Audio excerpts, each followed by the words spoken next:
कहानी का नाम है किसान की घड़ी और शांति।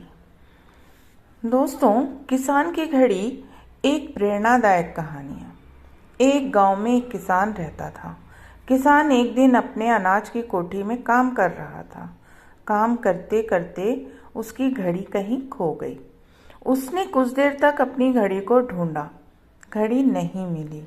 वह मायूस हो गया, और मायूस होना सही भी था।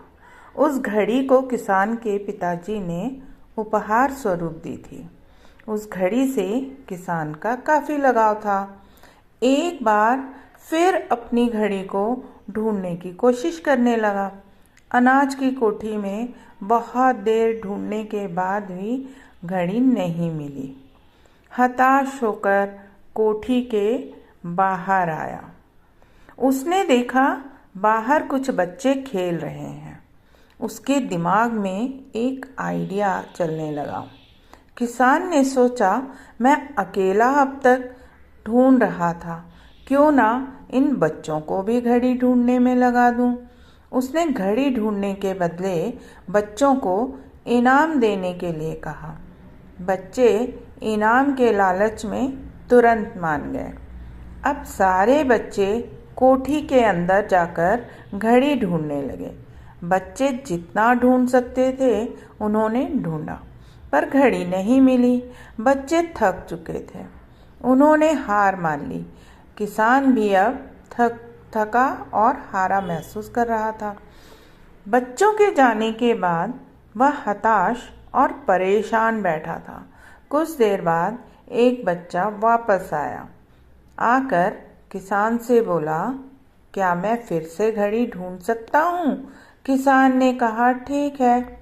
बच्चा फिर से कोठी के अंदर गया और थोड़ी देर में घड़ी के साथ वापस लौटा। किसान ने देखा बच्चा अपने हाथों में घड़ी लेकर वापस लौटा है। किसान की खुशी का ठिकाना ना रहा।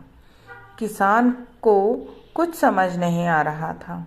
जिस घड़ी को उसने इतनी देर ढूंढा और इतने सारे बच्चों ने भी ढूंढा, उस समय वह घड़ी नहीं मिली।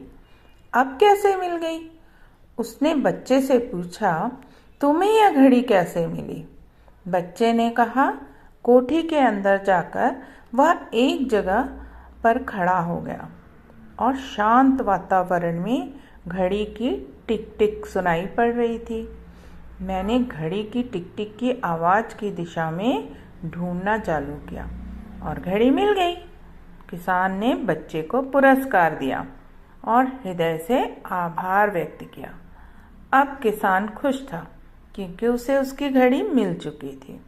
किसान की घड़ी कहानी की सीख।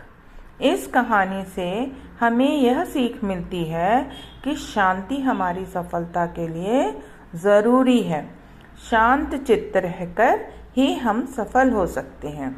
जैसे बच्चे ने शांत रहकर घड़ी की टिक टिक की आवाज़ सुनकर और वह घड़ी ढूंढी, उसी तरह हमें भी शांत चित्त से ही अपना कार्य करना चाहिए। तो बच्चों, कैसी लगी ये कहानी? कमेंट करके ज़रूर बताना।